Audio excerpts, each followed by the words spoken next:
திருக்கோளூர் பெண் பிள்ளை ரகசியம் 64வது வாக்கியம். அனந்தபுரம் புக்கேனோ ஆள வந்தாரை போலே. திருக்கோளூர் பெண் பிள்ளை மூலமா நம்ம வைஷ்ணவ சம்பிரதாயத்துல வந்த பெரிய பெரிய மகான்களை பத்தி தெரிஞ்சுட்டு இருக்கோம். நாதமுனிகளை பத்தி தெரிஞ்சுட்டோம்.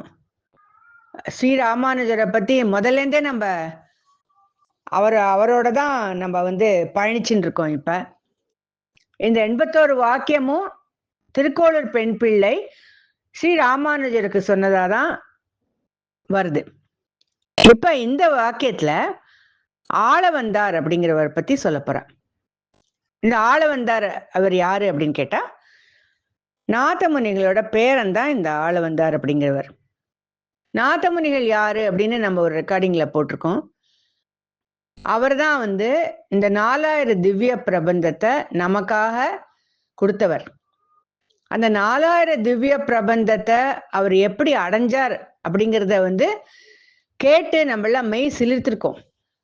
12,000 தடவை கொஞ்சம் பாசுரங்களை அவர் பாடி நம்மாழ்வார நேர தரிசிச்சு எல்லா பாசுரங்களையும் திரட்டி உலகத்திற்காக கொடுத்துருக்கா.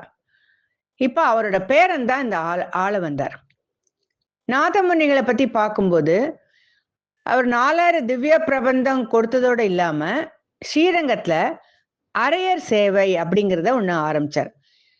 அரையர் சேவை அப்படின்னா என்ன அப்படின்னா, இந்த பாசுரங்களை பாடுறதோட இல்லாம அதுக்கு அபிநயங்களும் சேர்ந்து, அபிநயத்தோட சேர்ந்து நாட்டியம் ஆடக்கூடிய கலைஞர்கள் செய்யற அந்த நிகழ்ச்சிக்கு தான் அரையர் சேவை அப்படின்னு பேரு. நான் இதெல்லாம் பார்த்தது இல்லை. ஸ்ரீரங்கத்துல இதெல்லாம் பார்க்கணும் அப்படின்னு கண்டிப்பா நான் எல்லாரையும் கேட்டுக்கிறேன். நம்ம ஊர்ல சிதம்பரம், ஸ்ரீரங்கம், மதுரை இந்த மாதிரி பெரிய பெரிய கோவில்களை சுத்தி எவ்வளவு விதமான சேவைகள் இருக்கு, எவ்வளவு விதமான கதைகள் இருக்கு.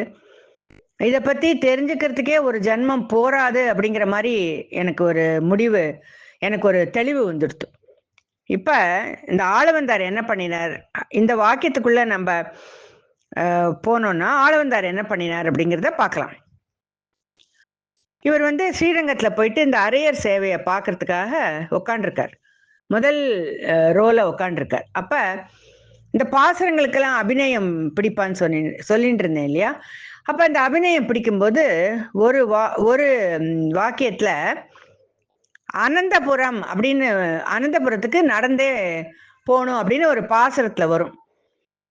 அதை 3 தடவை அவ அபிநயம் பிடிச்சு காமிப்பா. அதை பார்த்துட்டு இவர் தனக்கு தான் அந்த வாக்கியம் சொல்ற மாதிரி இவர் எடுத்துனுட்டார்.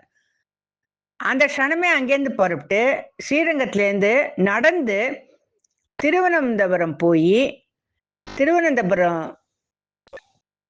பெருமாளை